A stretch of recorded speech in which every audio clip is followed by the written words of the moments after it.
오늘은 사화에 대해서 공부해 보겠습니다. 사화는 음력 4월 절기로는 입하와 소만 사이에 해당하는 시기입니다.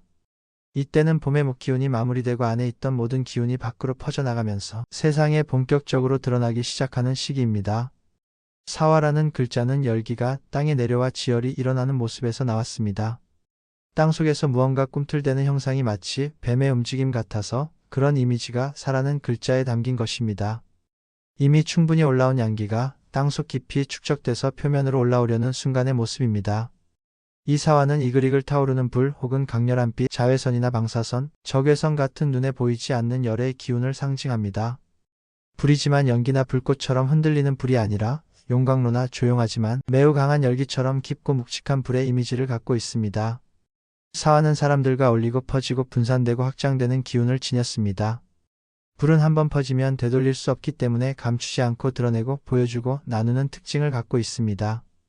혼자보다는 여럿과 함께할 때 진가가 나타나며 단순한 퍼짐이 아닌 어떤 결과가 나올 수 있게 조율하고 집중하는 것이 중요합니다. 사화의 시기에는 겉은 화려하지만 실제 내용은 공허해지기 쉬운 시기이기도 합니다. 치장이나 외면에만 신경 쓰면 결과가 남지 않기 때문에 이 시기에는 알찬 계획과 정확한 판단이 중요합니다.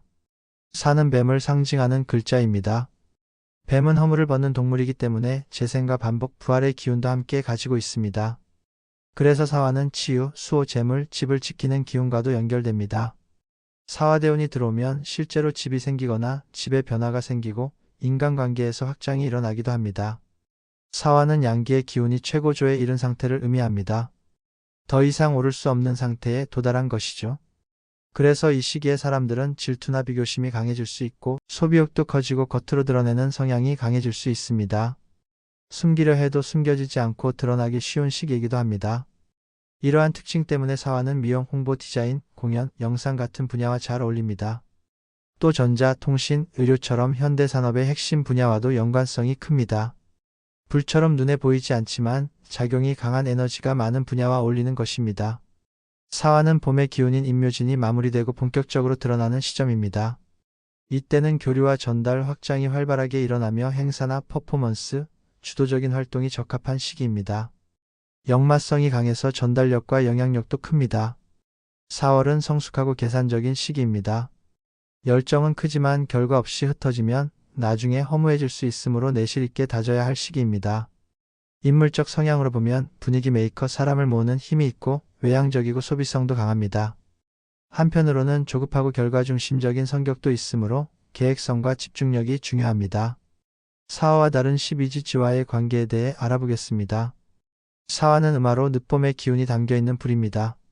4월은 초여름이 시작되기 전의 시기로 아직 봄의 기운이 남아있으면서도 불의 기세가 점점 커지는 때입니다. 그래서 사화는 온화하기보다는 치열하고 강한 에너지를 품고 있는 존재입니다. 사화가 자수를 만나면 수화의 기운에 따라 조우가 달라집니다. 화기가 너무 강하면 자수가 조절해주는 역할을 하기도 하지만 자수의 극작용으로 사화의 기능이 약해질 수도 있습니다. 이 경우엔 조우가 이루어지는지 화기가 약화되는지를 운에서 반드시 살펴야 합니다. 사화와 축토는 암합을 이루는 구조입니다. 겉으로 보기에는 무언가 끝나는 듯한 형상이나 실제로는 중심을 잡지 못하고 반복되는 일이 일어나기 쉽습니다. 화생토보다는 축토에 의해 사화가 설기되는 작용이 강해지므로 이 변화도 잘 관찰해야 합니다. 사화가 인목을 만나면 다양한 변화가 생깁니다. 예를 들어 인중에 있는 병화는 사화와 함께 화기를 더욱 강하게 만들 수 있지만 숙이나 습토가 적절히 도와주면 형작용이 약화되어 순조로워질 수도 있습니다. 하지만 수기가 부족한 경우에는 형살작용이 더 강하게 나타나고 이는 사고나 질병, 관제 등으로 이어지기도 합니다. 특히 인사사명이 있는 명은 성격이 급하고 속전속결하려는 경향이 강해 충돌과 후회를 반복하는 경우가 많습니다. 사화와 묘목의 관계에서는 묘목이 사화를 도와주는 듯 보이지만 실제로 목생화가 쉽게 일어나지는 않습니다. 그래서 급하게 진행하면 실패할 가능성이 큽니다. 사화와 진토의 경우에는 진토가 초목을 키우는 옥토이기 때문에 사화의 병화가 진토를 통해 나무를 잘 키울 수 있게 도와주는 구조입니다. 그러나 유금이나 축토, 신금 등이 함께 작용하면 사화의 본성이 잃어버려지므로 조심해야 합니다. 진토는 사화의 기운을 흡수해버리는 경향이 있기 때문에 화기가 강하면 길하게 작용하지만 그렇지 않으면 오히려 사화가 약해지는 결과를 가져옵니다.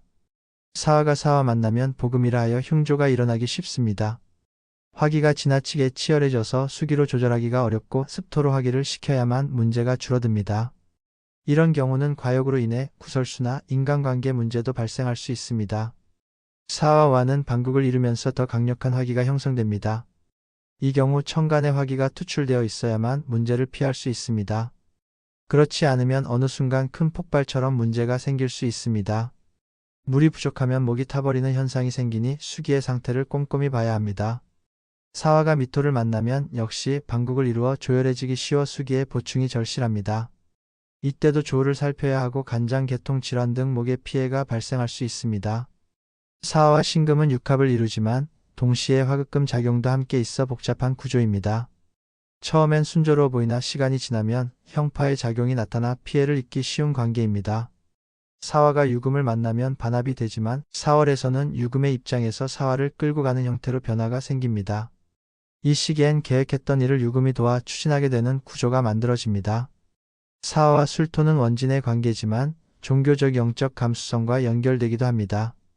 그러나 수기가 부족하면 조우가 되지 않아 원진살, 귀문간살 등이 작용하며 내면의 불만과 심리적 갈등이 폭발하는 경향이 생깁니다. 사화와 해수는 충의 관계로 사화가 깨어지는 몰광의 형상이 됩니다. 이로 인해 명예 추락, 재산 손실 등이 발생할 수 있으며 정보 교류나 배신 등 다양한 외적 변화가 함께 따라옵니다. 특히 이 구조는 환경의 변화를 상징하며 수극화로 인해 사화가 크게 손상되면 환경 자체가 바뀌게 됩니다. 감사합니다.